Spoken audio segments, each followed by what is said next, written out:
We're Mala and Don. And we're converting a 40-foot bus into our tiny dream home on wheels. One bite at a time. What? How to eat an elephant one bite at a time. Complete with a music workspace for Don. And a mini Pilates studio for Mela. On our channel, we've shared our hippie side and how we try to keep ourselves grounded. So worms are going to be inside, turning our food scraps into nutrient-rich soil. But as we're approaching the end of our build, we're looking to set ourselves up with all the tools we need to succeed as digital nomads. Today, we're sharing the secret about how we got Starlink service and equipment, even though we're currently in an area that isn't supported.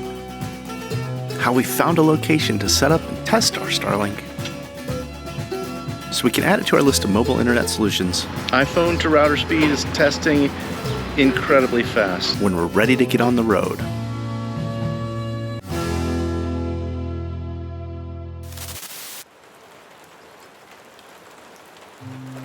There's a lot of things for us to consider about getting on the road, and one of the most important things is we've got to be able to have connectivity, internet, so that I can continue to work, so we can pay our bills and make some gas money to keep traveling.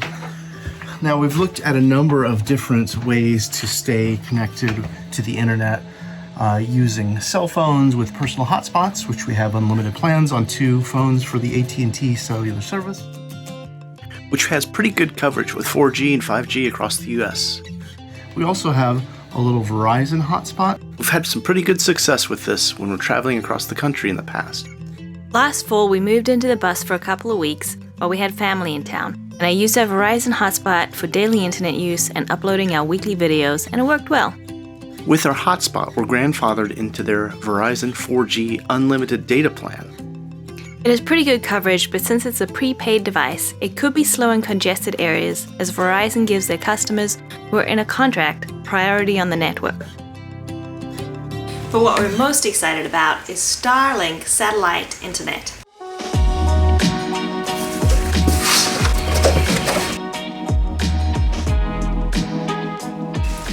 So this is our stand.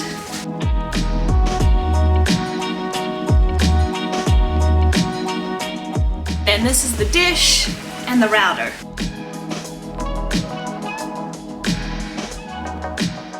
And this is all the instructions you get with it.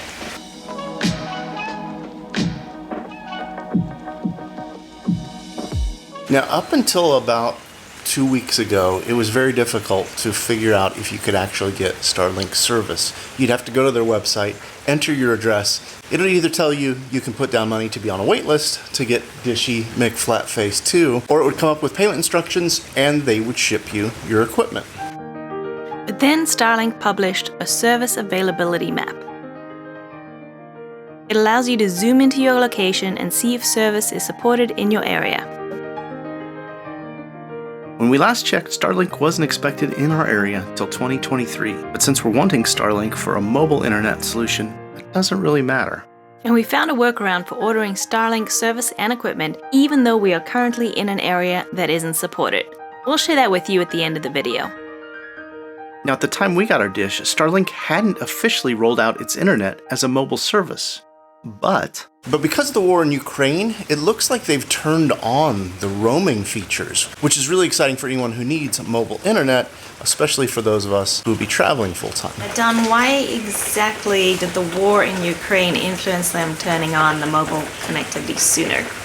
Well, it's not officially because of the Ukraine war, but what I understand is Elon Musk, the CEO of Starlink, he sent over some of the Starlink satellite internets to the Ukrainian government so that they could stay connected during the war. But he told them specifically, when you turn it on, use it, turn it off, and move so that no one can detect your position.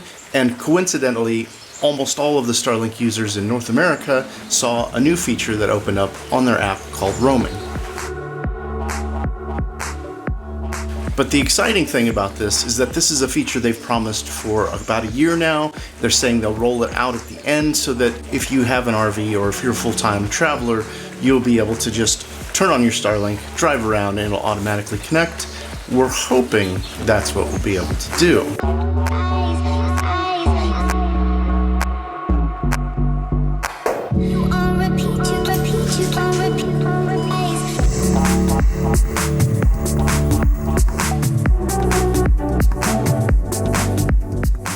Now, even though the area we're staying in isn't supported by Starlink service, with a quick search on the availability map, I was able to find a town about an hour away and an exact address for a UPS store.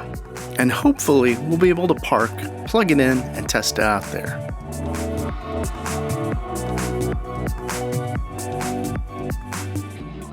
We made it to the bag back parking lot area next to the UPS store.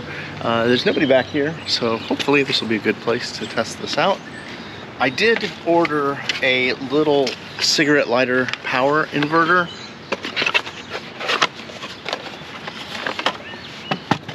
This will make it so I can go from cigarette lighter to a 120 volt to power the Starlink. Now, of course, in the bus we'll have our battle-borne battery system and our electrical system, so it'll be just like plugging into the household power.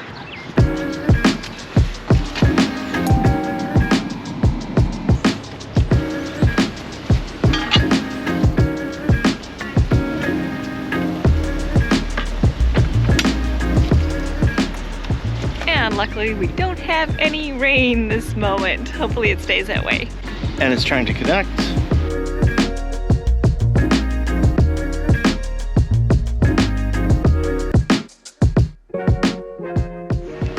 Okay, I'm able to create a new network so it can figure out. What are you doing? I'm scanning the sky for obstructions so it can do an estimate of obstructions. It says it may take a moment the first time.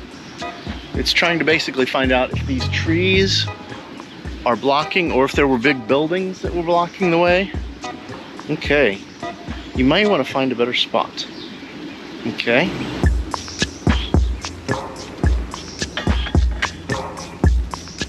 Try a new location now. Point up.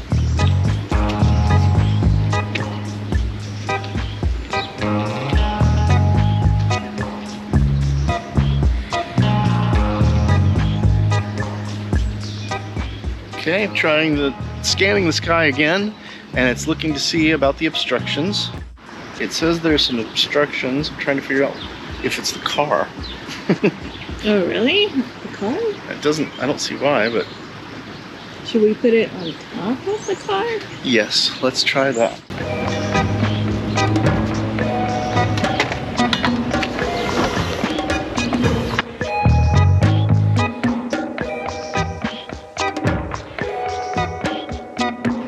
Yeah, it's seeing all of these trees here, I think, as an obstruction. All right, I've gotten more details about it. It says that this location has 1.52% obstructed. Even small obstruction can cause inconsistent interruptions. So, I'm wondering if we go all the way to the last parking spot over here. Yeah. And try again.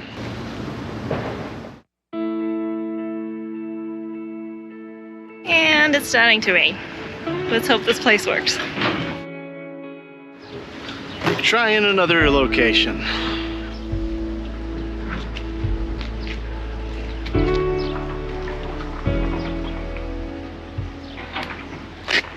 Viewing results this time, and this is a decent spot for your Starlink. Yay! All right, great. Okay, now it shows that we are online, and it's raining. Yeah.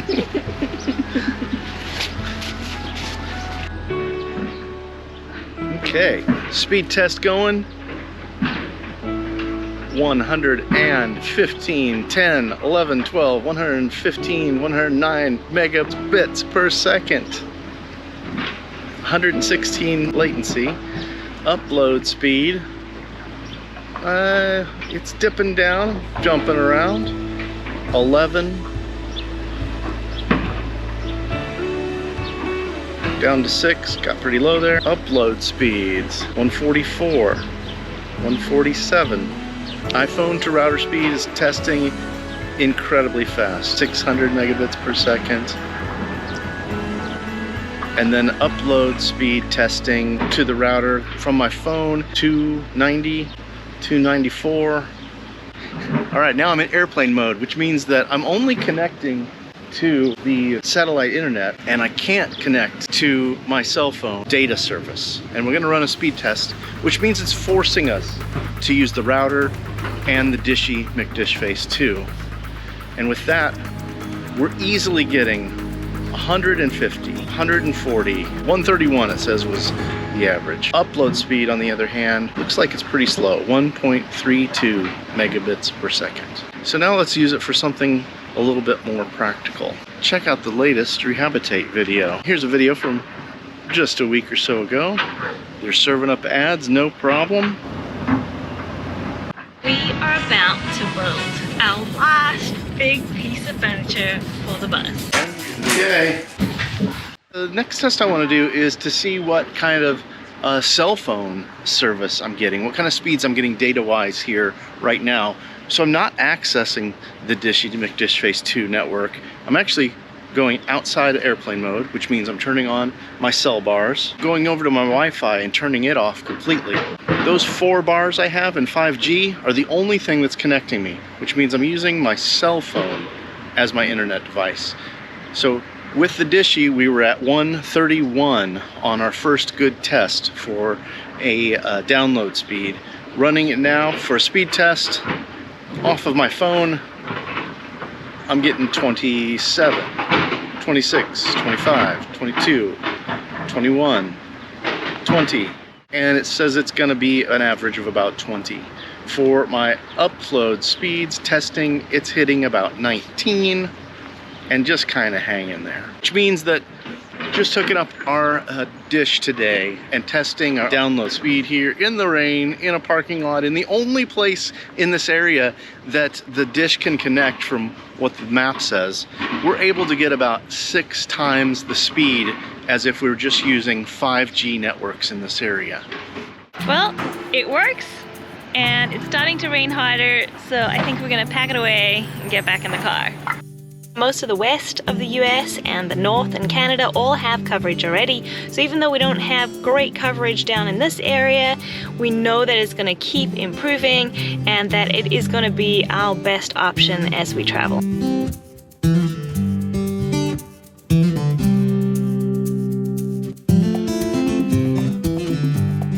Finally, a sunshiny day. It's so good to not have it be overcast, rainy, which means we should get in the bus and get some work done while it's nice and sunny. Oh, that coffee is dangerous. You know how Don gets with his coffee. Unfortunately, I spilled some coffee on the plan.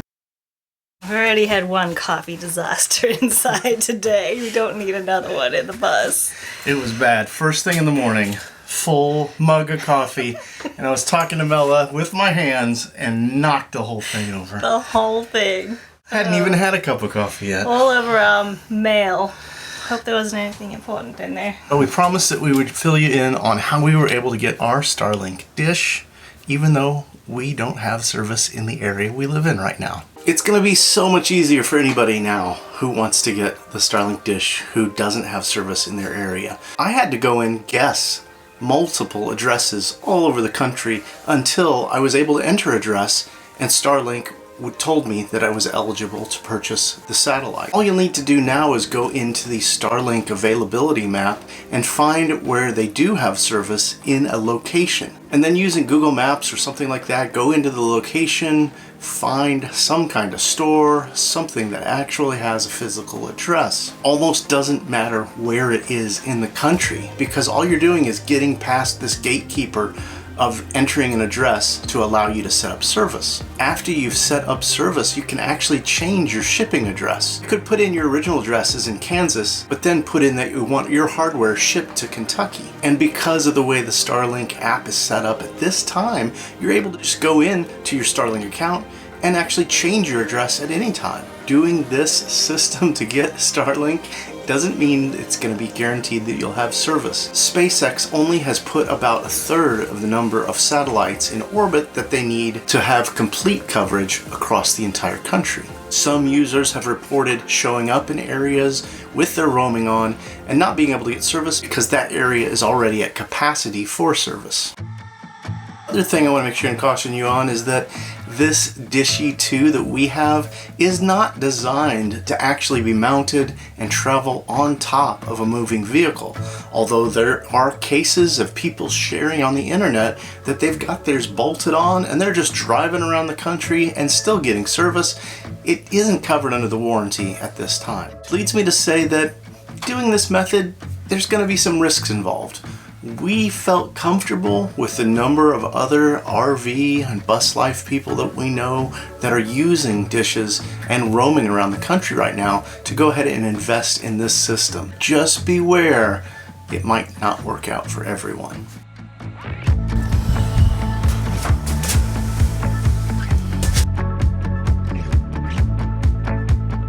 Cool thing about planers is that as long as your hands stay above them, you're good. Preferably.